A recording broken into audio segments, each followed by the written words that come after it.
হাজার মাইল দূরের দুটো দেশ, অথচ খেলা শেষ হতেই রক্ত ঝরছে বাংলাদেশের প্রত্যন্ত গ্রামে। পছন্দের দলের পতাকা টাঙাতে গিয়ে প্রাণ হারাচ্ছে কিশোর। আচ্ছা, যেই ছেলেটি হাসপাতালের বিছানায় যন্ত্রণায় ছটফট করছে, সে কি কখনো ব্রাজিলে গেছে? কিংবা যার সাথে মারামারি হলো, সে কি চেনে আর্জেন্টিনাকে? চেনে না, তাও কেন এই রক্তপাত?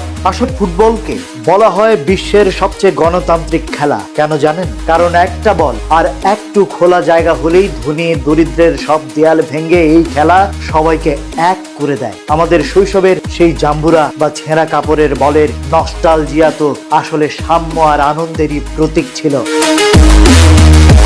কিন্তু আজ সেই আনন্দ কোথায় যেন হারিয়ে যাচ্ছে। মাঠগুলো উধাও হয়ে যাচ্ছে আর আমাদের কিশোরেরা বন্দী হয়ে পড়ছে স্ক্রিনের ভার্চুয়াল দুনিয়ায়। মাঠের অভাব আর সামাজিক যোগাযোগ মাধ্যমের উস্কানিমূলক অ্যালগরিদম মিলে আমাদের ভেতরে জন্ম দিচ্ছে এক ভয়ঙ্কর অসহিষ্ণুতা। এখন প্রশ্ন আসতেই পারে, বাংলাদেশের মানুষ নিজেদের দল রেখে লাতিন আমেরিকার এই দুই দেশকে কেন এতটা ভালোবাসে? এর পেছনে একটা দারুণ মনস্তাত্ত্বিক কারণ আছে। গেল দশকের 60 থেকে 80-র দশকে যখন এই দেশে টেলিভিশন আসে, তখন পেলের নান্দনিক ফুটবল আর ম্যারাডোনার অবিশ্বাস্য জাদু এই দেশের মানুষকে মহাবিষ্ট করেছিল। সেই ভালোবাসা প্রজন্ম থেকে প্রজন্মে ছড়িয়ে গেছে, বাবার দল হয়েছে ছেলের দল। আরেকটা বড় কারণ হলো লাতিন আমেরিকার দারিদ্র্য, উপনিবেশবাদের ইতিহাস আর তাদের লড়াইয়ের সাথে আমাদের তৃতীয় বিশ্বের মানুষ নিজেদের জীবনের এক অদ্ভুত প্রতিচ্ছবি খুঁজে পায়।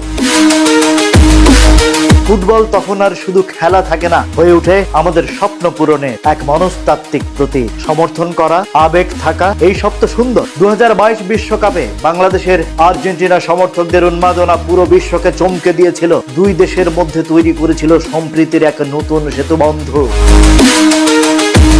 এমনকি এই বিশ্বকাপকে কেন্দ্র করে আমাদের মৌসুমী অর্থনীতিও চাঙ্গা হয়। কত সাধারণ মানুষের ঘরে দুমুঠো ভাতের যোগান আসে।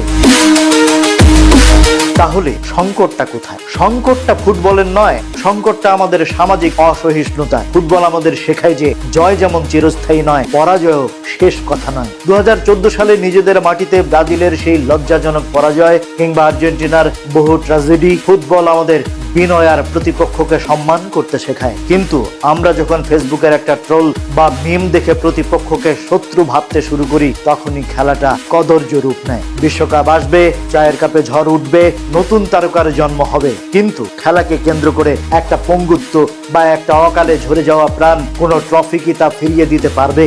দিন শেষে একটা চিরন্তন সত্য আমাদের মনে রাখতেই হবে, খেলার চেয়ে মানুষের জীবন অনেক বড়, আর জয়ের চেয়ে মানবিকতা। দুনিয়ার কোনো কাপ জেতার মূল্যই সামাজিক সম্প্রীতির চেয়ে বড় হতে পারে না।